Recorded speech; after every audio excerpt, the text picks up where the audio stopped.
Құрметті достар, бүгін біз Грантал сайтына қалай кіру, тіркелу жайлы видео тут болады. Грантал KZ деп Google-ға немесе кез келген браузерге жазасыз. Сол кезде Грантал шығады. Бізде қазақ және орыс тілі бар. Енді тіркелу бойынша айтып кетейін. Кіру батырмасын басамыз. Сізде екі түрлі жол бар. Негізі, егер сіз Google-мен кіріп отырсаңыз, Google арқылы тіркеле салуға болады. Бұл өте оңай. Бұл жерде мына аккаунт таңдаймыз и жұмыс бітті.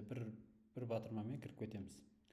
Ал егер сіз Google-мен емес, өзіңіздің жеке аккаунтыңызбен кіргіңіз келсе, қалай аккаунт құруға болады? Аккаунт құру батырмасын басамыз.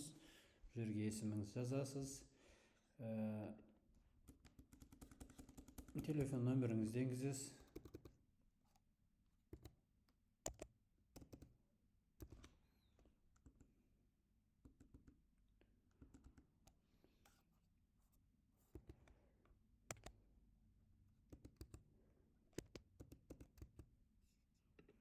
Құпия сөзіңізді енгізесіз. Туған күніңізді белгілейсіз.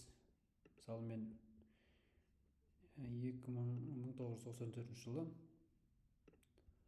августтың 22-сі дүниеге келгем. Сынып 11 деп белгілейін. Жалғастыру батырмасын басамыз. Бұл аккаунт менде тіркеліп тұр. Ал егер сіз аккаунтыңыз жаңа аккаунт болатын болса, сіздің почтаңызға